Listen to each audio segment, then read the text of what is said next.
Alright, what is going on, guys? It is Benny, and we are doing a little bit of a throwback. We are going back to OG Mortarbait, so it is an amazing day. I hope you guys are having an amazing Friday, and let's have some fun with this. Now, very quickly, before this gets a little bit too crazy, I'm going to play a Goblin Gang here, which maybe was a little bit risky, but I think we're going to be okay. But I am working on how to beat every single hard counter in Clash Royale for using Mortar right now. So if there are any hard counters that you guys struggle with, make sure you let me know down in the comments so I can include that in the video and teach you guys how to beat it. But, you know, I think you guys are going to find that video pretty good. I'm hoping to have it out in the next week or two. So make sure you guys subscribe if you haven't already so you don't miss that. Now, I'm going to go for the Skeleton Barrel here. And with this classic Mortarbait, you have an amazing, ability to really pressure your opponent and keep that pressure up on them and get some good damage. He's going to go for the P.E.K.K.A. there. It's not a big deal, but when we're playing up against P.E.K.K.A. bridge spam, one of the biggest things we really need to pay attention to is the battle ram. You know, that is always going to be a big risk for us, so we do need to play it a little bit smart. Let's go for the Hero Knight there. And then I'm just going to get the Spear Goblins down there. They're going to get sniped by the Magic Archer, but we are going to stop that P.E.K.K.A. a little bit, and then I'm going to get the Goblin Gang down right there just to stop that Musketeer from getting targeted by the Bandit, and we got a very nice defense there. And so far, you know, we are getting some good damage. We're keeping that pressure up on him, and it's not too bad. However, that might have been a bad time to play the Skeleton Barrel. So honestly, I might take a little bit of damage here. He's probably going to have to go for the E-Wiz there on that Skelly Barrel if he gets anything down. So honestly, playing pretty aggressive there actually kind of worked out for us. We got some really good tower damage, and we have the nice damage lead even though we took a little bit of damage. So far, I really can't complain too much. I'm not super mad about this, but we are going to have to defend a pretty sizable push here, so we're going to have to be smart about this. He's probably going to go Magic Archer behind that P.E.K.K.A. The other thing he could do is a Battle Ram, but I would be surprised if he did that. Let's use our Spear Goblins here first, and they're going to get sniped, but that's going to be okay. Let's now go for the Goblin Gang, and then I'm just going to log, and that's going to kind of interrupt the P.E.K.K.A. and the Magic Archer just so that we're able to, you know, defend that P.E.K.K.A. with a little bit more time. And then let's go for the Skeleton Barrel there, and let's go for the Evo Mortar here as well. We've got a really nice push here, and I think we're going to be able to get some nice damage on the tower depending on how he defends all of this. He's going to go for the E-Wiz down there. That's okay. Let's get a high Musketeer here, and I think we're going to get that tower down there. That should be tower down. Love to see it. We've got that Musketeer there, and honestly, I think that we have this in the bag, so let's just go on into the next. Alright, you guys, we're on to the next matchup. Now, I am curious, what is your top season finish? And it doesn't have to necessarily be, you know, like in the top 10k. I don't expect a lot of you guys to have that. If you do have that though, honestly, you are amazing. But what is your top finish? Whether it's, you know, Ultimate Champion, whether it's in one of the leagues, whether you're still trying to fight into Ultimate Champion. I'm very curious where most of you guys kind of sit. And make sure you guys don't lie to me either. You know, I don't want to see anything too crazy. Because, you know, I don't know if I'm gonna believe all of you, but we'll see. Let's get the Musketeer down here, and then I'm gonna have to cycle my log. That's going to be okay though. Actually, one thing I do kind of want to mention is, you know, Log is a great card. A lot of people are using Bar Barrel because it kind of overshadows Log a little bit, but I personally love Log. And the way that the Log bumps everything back, in my opinion, tends to delay cards just the same as Bar Barrel, at least against things like Mini P.E.K.K.A. and stuff like that. So using Log and really taking advantage of that bump is absolutely going to always be worth it. Now he's got a pump. I'm gonna have to go ahead and get the Fireball down here, and this guy has E-Golem. This is either, or not E-Golem, sorry, this is going to be Golem. This is hard, okay? So we want to make sure that we're fireballing on the pumps. That is going to be a super important thing here, but we also do need to be very, very smart about how we're going to really take everything on here. So I'm going to go Spear Goblins here. We're going to defend everything. I'm honestly not even going to exert myself too much. Instead, I'm just going to cycle the Skeleton Barrel here. I wasn't going to defend that Lumberjack because if I did, you know, the Rage would take out anything that I played. Actually, I don't even think I had something good to counter. It just wasn't, it wouldn't make sense. You know, we need to keep that Musketeer. We have a nice damage lead, don't get me wrong, but when this guy gets a pump down, we are cooked. And when he gets that E-Drag down, we are double cooked. So, you know, we're kind of playing and avoiding that. We're keeping the pressure up on him so he's not able to do anything crazy, but we're not going so crazy that, you know, we're down to like 0 elixir and giving him an elixir advantage, because that's when we are going to lose the game. Now, let's cycle the Goblin Gang here right at the bridge. Let's see if we can force him to play something. He's going to go for the Golem, so that's good for us. I'm going to play this defensive Mortar here, and you guys are going to notice I played it a little bit more off to the side, and that's going to make sense in a second here, because when he gets that E-Dragon down, that's when it starts to get a little bit more difficult for us to defend. But as we spread that Golem out even more, it does get a lot easier to defend. So we're going to separate that E-Dragon from the Golem. Very nice defense there. He's going to go for the Night Witch along with the E-Drag, so I'm just going to go ahead and Fireball there. And then let's get the Spear Goblins right behind there. We're not going to panic defend. defend. We're playing as smart as possible. Now we've got the mortar down. Let's go ahead and let's get the skeleton barrel down there as well. There's the mini P.E.K.K.A. I'm hoping we can get a goblin gang down, but I don't think we're going to be able to take out that mini P.E.K.K.A. in time. But that's okay. We got really good skeleton barrel damage there. And then I think honestly we're going to need to be ready for another golem push. So what I'm going to do is I'm going to cycle my log here, and then I'm just going to go ahead and play my spear goblins. We're really keeping that pressure up on him. We're stopping him from being able to do anything too crazy. He doesn't have the Evo E-Drag here in rotation anymore. I'm going to go ahead and just take that free fireball on that Night Witch and get some damage. Let's actually even just log it there, and if we can get the skeleton barrel death damage, then we literally just need to get to a fireball or take the win. I think we got that. Let's give him a good game, and let's go on into the next one. Alright guys, we're on to the next matchup. I'm going to just go for that skeleton barrel there right at the start to cycle, and you know, we're feeling very comfortable. We're feeling very confident. This deck is honestly, you know, it's my baby. You know what I mean? Like this is where it all started. So you know, anybody who thinks that we can't get a ton of wins with this and go off is crazy. Just because this isn't the #1 meta mortar deck right now does not mean that it isn't good. Now he's gonna get the dark goblin onto the mortar there. That's okay with me. I'm gonna go hero knight right here. We probably could have played it in the middle actually just to pull that princess, but I think it's not the end of the world. You know, I think we'll be okay. And then to be honest with you guys, I'm actually going to go Musketeer here, and then let's just go Goblin Gang right here.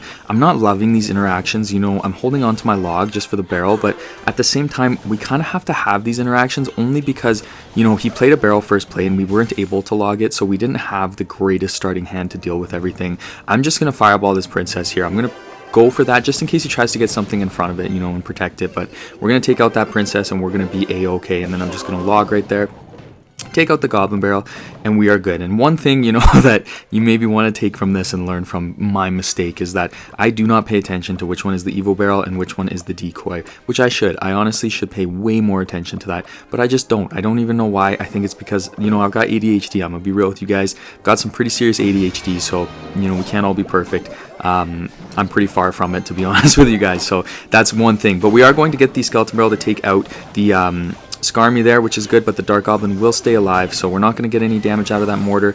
But if the Spear Goblins can get one hit on that Dark Goblin, then we don't really need to worry about countering it now. So, you know, I'm happy with that. And then depending on what his next play is, I want to go for my foundational mortar push, so I'm going to go for the Musketeer in the back, but I was worried about that princess. I was honestly tempted to just go ahead and stack up there and kind of cycle my knight in the middle, but I'm going to do this instead, and then he might go for a rocket, but if he does, then I'm going to go for the skeleton barrel after. I don't know if he's using rocket or not. I haven't been counting his cards necessarily, but we're going to go ahead and get the log down there, and that's going to be really great value for us, and we will take out that Skarmy as well eventually. Holy crap, that took a second to go down, but we are going to get the mortar log. One evil mortar shot is going to go a very long way for us, as well as getting that fireball down there. So, you know, I'm pretty happy with that. Now let's go ahead, let's start the Musketeer in the back here again. We're back to our log, which is really good, so we're cycling quick and we're cycling effectively. And then I'm just going to go gang right there in the middle to deal with that Skarmy. We've got the mortar down. Let's actually even get the Spear Goblins down here just to make sure, you know, if he goes for that cannon, it's not going to do too much. And then he's going to have to log with everything, so, you know, I'm pretty good about this so far. Let's just go ahead, let's get the fireball down right there. I know it's the wrong side, but I'm worried about that hero knight pop, right, just like he did right there. So I'd rather take that damage on that right side than let him get away with kind of, you know, keeping us way down in elixir. We would take a lot more damage on that hero knight side if we didn't do that. And then we'll get the mortar down here. Now it's a little bit more challenging because he does cycle very, very quick here, so we have to keep up with him. We are going to take out that Dark Goblin there though, so that's good. And then let's just go ahead, let's get our Hero Knight down right here, and this is going to be pretty good log value, so I'm actually just going to go ahead and do that. And then let's go ahead, let's get the mortar down on this side. We have a nice push going there on the left side. I'm going to go Spears on the right just in case he tries to get that cannon down, and then let's go ahead, let's get another Musketeer down right here, and we're going to kind of snipe down, but I think that cannon will take out the mortar in time, but that's okay because I'm just going to go for the skeleton barrel right here. And then let's go ahead, let's get the fireball down onto that princess. Let's just deal with that. We should get the skeleton barrel connection, and we're not panicking or anything. We have very good damage. We're not doing bad at all, so, you know, we're taking it safe, and we've got the chip damage advantage, and we're just going to keep with that. And then, you know, I could go for a defensive mortar, but I find that oftentimes whenever I put a defensive mortar down, you know, I just end up getting slammed. So what we're going to do is we're going to use the knight to kite there. Then I'm going to go Musketeer, and then let's go like this. Let's go ahead and let's get a gang down right here. He's got the goblin barrel coming in, so I'm just going to go ahead and log onto that. And then he played the princess right into our fireball, so I'm just going to go ahead and fireball onto that. Skeleton barrel isn't going to get a connection, but that's okay because I'm just going to go mortar right here. And then let's be ready to defend a pretty hefty push here. I'm going to go for the log on this side here, so we're just going to log onto all of that, and then we should be okay. You know, we want to deal with that goblin barrel side for sure in that situation, because the Skarmy wasn't really that big of a threat. And then I'm going to go for a musketeer up high here, because we want to start to pressure this guy. Musketeers at the bridge are going to do a great job of kind of sniping everything, and I haven't really been popping my Hero Knight ability, but there hasn't been much point yet, so you know, we're just kind of being smart about everything. We'll get the gang in front of that mortar. Let's go ahead, let's get another skeleton barrel here. We're just going to keep that pressure up on this guy. That princess is not going to do anything, neither is that barrel. We can just go ahead and get the Hero Knight down right here. Let's even just get a fireball down right there. Useless fireball, didn't even matter. I was trying to get the Skarmy, but that's okay. But that is going to be a nice win for us. So let's give him a good game. Let's give him a good luck against a deck that I typically do zone out against, but we got a nice win there. Alright guys, we're on to the next matchup. I'm just going to go ahead and play that skeleton barrel there right at the bridge. We're going to get that going, and then we'll see what we get. I love skeleton barrel first play. I think it's one of the best plays you can make. I often do mortar first play if I can, which is honestly a terrible first play. It never works for me, but you know, I just love to do it. So, you know, there's nothing I can really say to that. You know, it's just it feels right, and if it feels right, you got to do it. Let's use the spear goblins here first, and the reason why we do that is because if he zaps, he's zapping on the cheaper counter, and then we go for the goblin gang, and then I'm gonna go for the mortar here, same side as the musketeer, just because we have a little bit more backup on that side. So, you know, it's a little bit better for us. It's a more complicated push for him to defend, and then he is going to get the bandit down there. That is a little bit unfortunate because I have to log and then spear goblins, so not the greatest elixir exchange for us. And you know, this is where this matchup does get a little bit more dangerous. You know, we have to make sure that we're not going down in elixir too much. We're gonna defend that battle ram. It's good that the Hero Knight walked around, so we are going to be okay, and we've got that nice defense. And again, I'm not popping that Hero Knight ability very often, you know.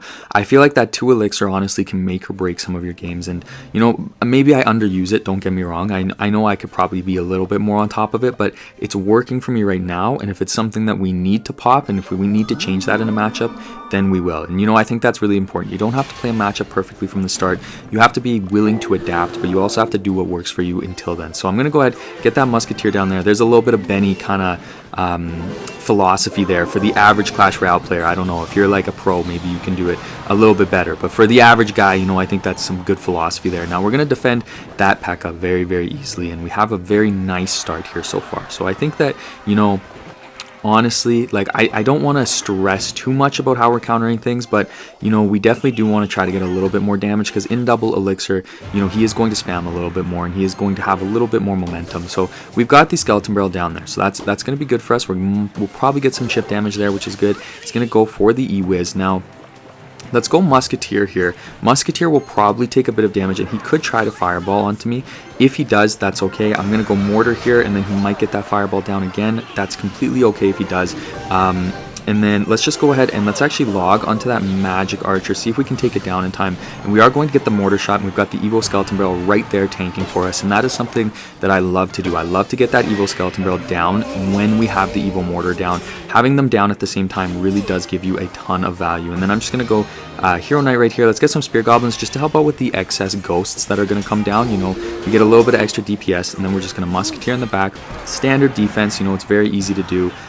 Let's go defensive mortar here, and then let's go ahead and I'm gonna fireball here. It would have been nice if the magic archer walked a little bit. We probably could have waited, but at the same time, I think getting that battle ram down a little bit quicker is going to really pay off for us. And that magic archer, it's going to get a lot of value, don't get me wrong, but I'm not super worried about it. Even if that bandit were to get on my tower, I really wouldn't be that worried about it. If he pops that magic archer ability, I will pop that log down, but we are going to be okay. Let's get that skeleton barrel down again. And so far, honestly, this has been a flawless match in the sense that we really haven't taken any damage there. I'm going to take that free fireball. We're going to get rid of that magic archer every single chance we get.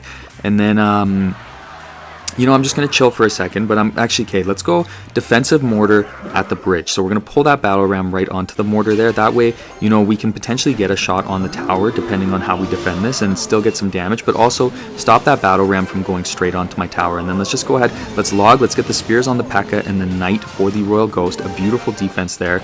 And then Man, I'm tempted to just go for the fireball on that magic archer, but I'm actually just going to go for a high musketeer. We've got that DPS down there. Let's get that goblin gang down.